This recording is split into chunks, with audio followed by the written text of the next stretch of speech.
E, cara, você tem um nome muito marcante no handball brasileiro, principalmente, no handball mundial. Como que começou a sua trajetória, né, nesse esporte? Que eu Cara, particularmente amo. eu fiquei sabendo aqui, né, que você é amante de handball também. Cara, eu comecei a jogar, como eu disse, em Niterói, no Rio de Janeiro. Eu venho de um colégio que é bastante tradicional. Inclusive, outros dois atletas jogaram Olimpíada saindo do mesmo colégio, mesmo buraco que eu lá. Uhum. Bruno Souza e Zeba, aliás, beijo pros dois. Bruno, que é o principal atleta da história do handball masculino do Brasil, e o Zeba, que também é um dos grandes nomes que passou pelas quadras do Brasil. É, e lá a gente tinha, desde da educação física e tal, o professor Luiz Antônio Brasil tinha esse trabalho de handball na escola e era meio que até natural, sabe? A galera do colégio de certa idade, aos 9 anos eu comecei, Uhum. procurar essas eletivas, começar a treinar, começar a jogar handball. E foi paixão à primeira vista, cara. Eu não lembro eu pensando outra coisa que não fosse ser jogador de handball. Uma loucura, né? Tipo, em Que massa. 1992, quem falava de handball, não que se fale muito hoje, mas hoje você tem muito mais informação, mas naquela Claro. época não tinha nada. Página do Instagram, essas coisas. um Hoje pouco você tem mais muita coisa. acesso, né? Antigamente não tinha nem telefone, cara. Então, assim, foi uma coisa muito louca. E aí, sempre sendo incentivado tanto dentro do colégio pelo treinador, quanto pelos meus familiares, sempre me apoiaram muito e tal.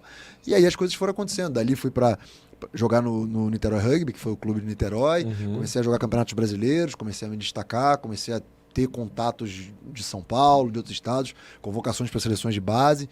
E assim, as coisas foram acontecendo nesse ritmo muito rápido, inclusive.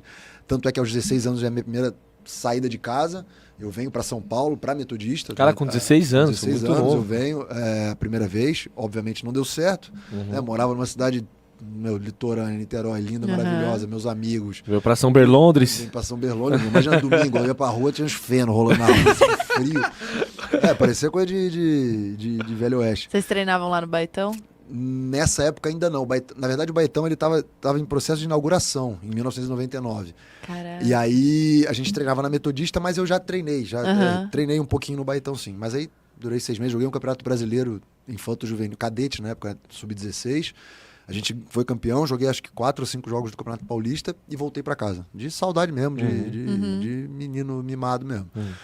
E aí eu volto pro Rio, mas querendo jogar handball, né? Volto pro Niterói Rugby, jogo handball. E em 2000, não sei se vocês vão lembrar que vocês são jovens, graças a Deus, o Vasco da Gama, ele monta um projeto muito forte para as Olimpíadas de Sydney, né? Então, cara, os caras, Eurico Miranda, que Deus o tenha, cara, ele tinha uma ideia, assim, que o Vasco ia ser maior que muitos países em número de medalhas. Então, ele jorrou dinheiro em um monte de modalidade. Então, o Vasco tinha um time de basquete masculino absurdo, um time de futsal absurdo, um time de handball masculino absurdo, tudo no papel, né? Sim. Um time de que mais? De vôlei feminino absurdo. E aí se montou toda uma estrutura e eu fui contratado para jogar no juvenil lá. E naquele momento eu achei que era muito interessante porque a gente tinha a possibilidade de jogar vários campeonatos brasileiros e eu estar junto de vários atletas que estavam vindo para a equipe adulta, né, da seleção, para jogar. Então, eu ia Nessa época conviver você com os caras. já ganhava alguma coisa. Cara, sabe quanto eu ganhava? Eu ganhava R$180, cara. Pra jogar juvenil e júnior. Eu ganhava R$90 juvenil, R$90 júnior. Old school total. R$180 naquela época era um pouquinho mais, mas era R$180 ainda. Dava pra ir uma vez no Mac. Quase. Não, nessa época aí o Mac acho que era R$5,95 o combo. Nossa. Pô, eu vivi isso, né? O sonho. Só viveu quem viveu, Dólar era viveu. 1 para 1, cara. Entendeu? Então era outros tempos. Mas era R$180, não era um negócio que vou juntar dinheiro, Sim. nada disso. Era mais pra poder, né, ter condução, Sim. sair, Claro. porque treinava Tipo no uma Rio. ajuda de custo, né? Exato, era ajuda de custo. Eu saía de Niterói pra ir pro Rio.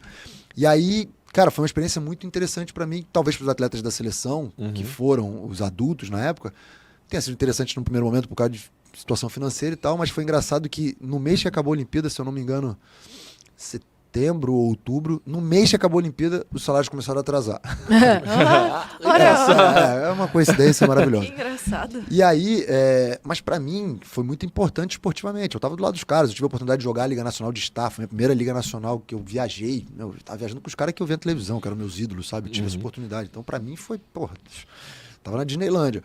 E teve até, né, a história do estagiário que a gente falou aqui antes, Sim. tudo ali era um estagiariaço, que era só ídolo e tal. O estagiário. E aí, em 2001, o Vasco mantém o seu projeto, mas aí já com, né, Aí já foi engraçado, porque já prometeram mundos e fundos pra mim, eram coisas absurdas. O cara, não, a gente vai pagar. Nunca pagou, obviamente, mas montou-se um time pra jogar a Liga Nacional. E ali foi um momento que eu tive muita visibilidade, porque eu jogava equipe adulta, eu era segundo ano de juvenil, com 18 anos. Pô, joguei muito bem contra equipes como São Caetano, como São Bernardo, que era metodista, contra Pinheiros. Então eu tive convite de várias equipes para poder voltar para São Paulo.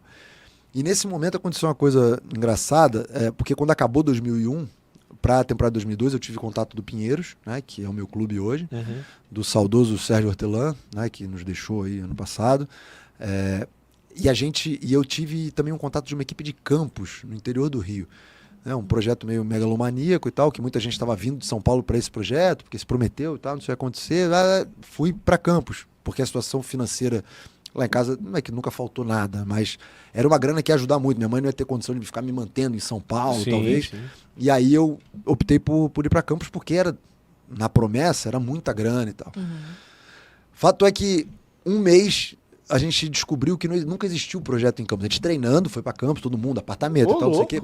Que o clube, que foi a ideia de um cidadão lá, né? Fez tudo, né? Botou o boi na frente dos carros e depois entrar em contato com o clube. O cara do clube, não existe, não quero isso aqui e tal. Depois de um mês acabou o time. Nunca desistiu o time. Meu Deus. Não, desesperador. Imagina os mais velhos que tinham família, vieram e tal. Foi um bafafá. E aí eu volto, isso, um mês, então estamos falando de, sei lá, comecinho de março. Eu volto para casa, isso num domingo, o pai do Zeba estava comigo nessa equipe, o pai do Zeba vai com a caminhonete, a gente enche o carro, volta para Niterói, isso num domingo. Na segunda-feira eu falei, eu de handball, vou jogar aqui no Niterói, vou pensar em estudar, sei lá, né? Muito claro isso na minha cabeça. Quando foi na quarta-feira eu recebo um contato da metodista, do Rogério Totó, que era o supervisor na época e tudo. Rogério Totó, ele me liga e fala, a gente tem interesse em você aqui e tal. Eu falei, cara, e aí, como é que faz? Não, você vem, pega um ônibus na quinta, chega aqui de manhã na sexta, a gente conversa e aí a gente vê o que acontece. Na quinta-feira à noite, peguei um ônibus em Niterói, cheguei sexta-feira em São Bernardo, na Metodista.